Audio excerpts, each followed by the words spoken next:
It is no secret that Formula 1 is money driven. Heck, the fact that Mazepin got a drive over Callum Ilott in 2021 speaks volumes. Indycar, being a spec series, perhaps relies on money less. Historically, it's been a bit of a retirement home for F1 drivers getting towards the end of their careers. However, it seems to be attracting younger drivers more than ever. With appearances from top F2 drivers this year in Callum Ilott and Christian Lundgaard, one could argue that Indycar is a good alternative for the drivers who don't perhaps have the cash for F1. Think about it, Lundgaard and Ilott both had the pace for the highest level, but didn't quite make it in due to factors out of their control. Therefore, today I thought I'd discuss why I believe that IndyCar may be more appealing to Formula 1 juniors than F1 itself.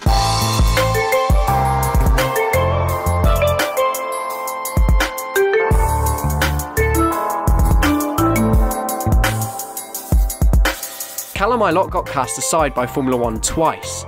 The first time for an egg with too much money, then the second time for the teammate that he annihilated in the 2020 F2 season, who wasn't even in the Ferrari Academy. But I digress, Formula 1 is very money driven to the point where it's arguably more important than talent. Lundgaard didn't make it to Alpine with the return of Fernando Alonso, begging the question as to whether or not Piastri will get a see in the future. Older viewers will remember my fandom of Teo Pourchaire. I'd rather see Teo find a team with an IndyCar as opposed to wasting away in F2 for the foreseeable future. This also relates to what Colton Herta said amongst the Andretti ownership of Sauber rumours, stating that he'd rather fight for the top in IndyCar than get stuck as a backmarker in F1, and honestly I think anyone in their right mind would agree. Despite the fact that Lundgaard and Ilott missed out on F1, it could be argued that they're among some of the most talented junior drivers to migrate to IndyCar in recent years. I feel like IndyCar perhaps has a better environment than Formula 1 in general. I can imagine it's probably less stressful for a rookie and gives better opportunities for the quicker drivers to prove themselves.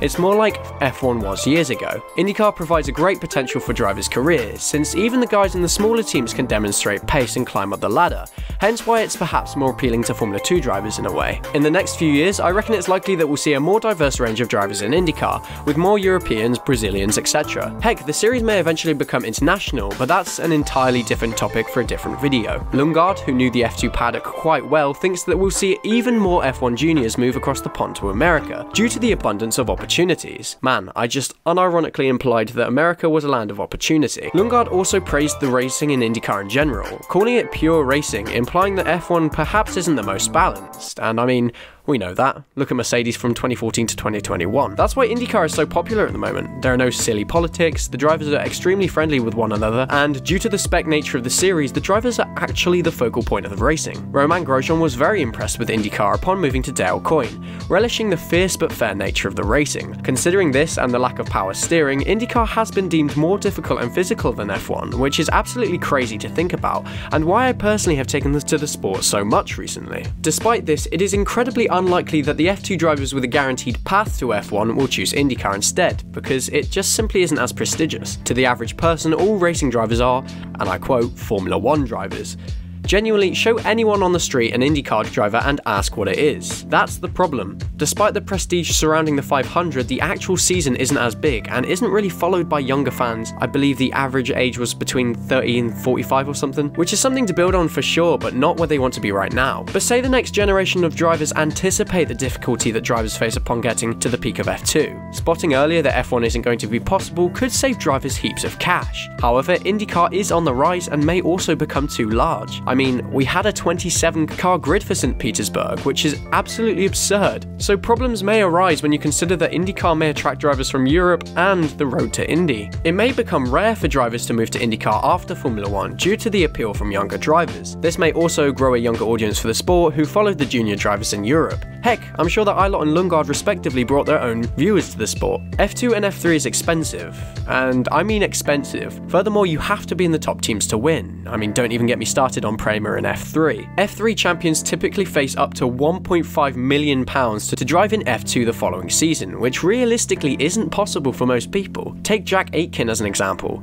He is very, very rich in comparison to the average person, but couldn't drive in F2 for the start of the 2021 season due to budget. And heck, he partnered Alessio De Leda in the end. In the road to Indy, the champions are given a scholarship budget to progress, and Indy Lights offers the winner 3 races in IndyCar for free. IndyCar's system regarding youth drivers works so much better than what we see here in Europe, potentially making it a more viable alternative for F1 juniors in the next few years, and I will probably make an entire video on that soon. There have been cases where the F2 champion hasn't even obtained a drive in F1, most notably Nick de Vries and Oscar Piastri last year. A drive is still possible, but as time passes it will become less probable. Committing to IndyCar earlier may be a better career path to becoming a professional, but if an F1 drive is possible, very few drivers would give that up. Ilott believes that he didn't take IndyCar seriously enough until Formula 1 was out of the picture, and he's kicking himself for it. He made his debut in IndyCar pretty late last season, which could have been prevented if he committed sooner. He was inspired by the fact that many drivers in Europe hold out far too long and waste millions of pounds on seats which take them nowhere. By making the move to the US, he now finds himself in an extremely competitive series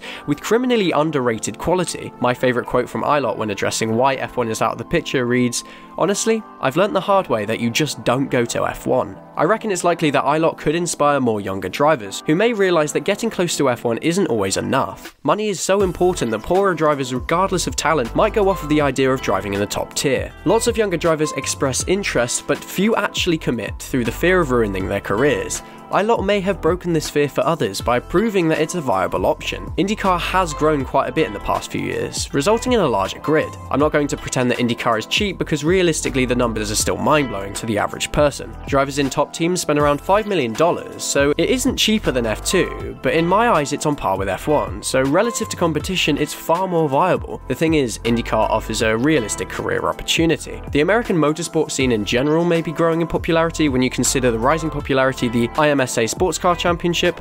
I have had some requests to make a video on the series, however I honestly don't know too much about it, so I have to have a look into it myself a little bit first before I start waffling and sounding like a complete idiot. What I do know is that many IndyCar drivers twin up with endurance programs in the IMSA, such as the 24 Hours of Daytona. It is without a shadow of a doubt that F1 is the pinnacle, and it will always attract talent, but that doesn't make it the best. IndyCar is on the rise, so it is worth considering that more Formula 1 juniors will naturally take to the series within the next however many years, especially those who perhaps don't have the money to reach F1. Who knows what could happen in the future? We could see a world where IndyCar is on par with F1 regarding popularity, since the talent is already there. We just need to see steady progress regarding maybe a third engine manufacturer, perhaps a broader range of tracks, and other things that might help to propel IndyCar into popularity. But anyway, that's about it from me. I hope you all enjoyed. Let me know in the comments who you lot think we could see join IndyCar in the future. I personally believe that maybe we'll see the likes of Marcus Armstrong and Felipe Drugovich, since F1 doesn't really look likely for either of them, but I mean, who knows? Like I said, I cannot tell the future. If you enjoyed, please subscribe to the channel for more IndyCar content, and I will see you all in the next video. But until then, take care, and thank you very much for watching.